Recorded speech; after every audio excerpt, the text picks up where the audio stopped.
ನನ್ನ ಬೀಜ ಇದೆಯಲ್ಲ, ನನ್ನ ಬೀಜನ ಉಪಯೋಗ ಮಾಡ್ಕೊಂಡು ಕೊಕ್ರೆ ಅದನ್ನ ಮಾಡುತ್ತೆ. ನೀವು ಸರಿಯಾಗಿ ಹೇಳಿದ್ರಿ ಮೋಟೆ ಪಪ್ಪಾಯ. ಕೊಕ್ಕರೆ ಬಪ್ಪಾಯಿನ ತುಂಬಾ ಸೀಡ್ಸನ್ನು ಎತ್ಕೊಂಡು ಅಲ್ಲಿಂದ ಆ ಕಾಡಿಗೆ ಹೋಗುತ್ತೆ. ಹದ್ದಿನ ಕಾಡಿಗೆ ಹೋಗಿ ನೋಡುತ್ತೆ, ಅಲ್ಲಿ ತುಂಬಾನೇ ನೀರು ತುಂಬೋಗ್ಬಿಟ್ಟಿರುತ್ತೆ. ಪಾಪ ಅಲ್ಲಿರುವ ಜಂತುಗಳೆಲ್ಲ ತುಂಬಾ ಕಷ್ಟ ಪಡ್ತಿರುತ್ತೆ. ಒಬ್ಬೊಬ್ರು ಒಂದು ಜಾಗದಲ್ಲಿ ಸಿಕ್ಕಾಕೊಂಡಿರ್ತಾರೆ. ಆಮೇಲೆ ಕೊಕ್ಕರೆ ಪಪ್ಪಾಯಿನ ಸೀಡ್ಸ್ ಎತ್ಕೊಂಡು ಒಂದು ಜಾಗದಿಂದ ಇನ್ನೊಂದು ಜಾಗದಲ್ಲಿ ಹಾಕೊಂಡ್ ಹೋಗುತ್ತೆ. ಎಲ್ಲೆಲ್ಲ ಬಪ್ಪಾಯಿಯ ಸೀಡ್ಸ್ ಇರುತ್ತೋ ಅಲ್ಲೆಲ್ಲ ನೀರು ಎಲ್ಲ ಡ್ರೈ ಆಗ್ತಾ ಹೋಗುತ್ತೆ. ಅದೇ ತರ ಭೂಮಿ ಕೂಡ ಡ್ರೈ ಆಗ್ತಿತ್ತು. ಇದೇ ರೀತಿ ಅದು ಅರ್ಧ ಕಾಡನ್ನು ಸರಿ ಮಾಡ್ಬಿಡುತ್ತೆ. ಎಲ್ಲಾ ಜಂತುಗಳು ತುಂಬಾ ಸಂತೋಷವಾಗಿರುತ್ತೆ. ಆಮೇಲೆ ಕೈಯಲ್ಲಾಡಿಸಿ ಕೊಕ್ಕರೆಗೆ ಧನ್ಯವಾದ ಹೇಳ್ತಾರೆ.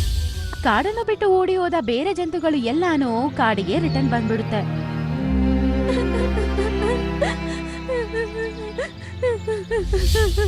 ಕೊಕ್ಕರೆಗೆ ಕಾಡಲ್ಲಿ ಯಾರೋ ಅಳ್ತಾ ಇರುವ ಶಬ್ದ ಕೇಳಿಸುತ್ತೆ. ಆಗ ಕೊಕ್ಕರೆ ನೋಡುತ್ತೆ, ಅಲ್ಲೊಂದ್ ಪಕ್ಷಿ ಕುತ್ಕೊಂಡು ಅಳ್ತಾ ಇರುತ್ತೆ. ಆ ಪಕ್ಷಿ ನೋಡೋದಕ್ಕೆ ಅದರ ಮುನ್ನು ತರನೇ ಕಾಣಿಸ್ತಿತ್ತು. ಆಮೇಲೆ ಆ ಪಕ್ಷಿ ಹತ್ರ ಕೊಕ್ಕರೆ ಹೋಗಿ ಹೀಗಂತ ಕೇಳುತ್ತೆ. ಏನಾಯ್ತು ಹಕ್ಕಿ, ನೀನೆಲ್ಲ ನಾನು ನಿಮ್ಮ ಕಾಡಿಂದ ತೆಗ್ದ್ಬಿಟ್ಟೆ ತಾನೆ? ಏನಕ್ಕೆ ಅಳ್ತಾ ಇದೀಯಾ?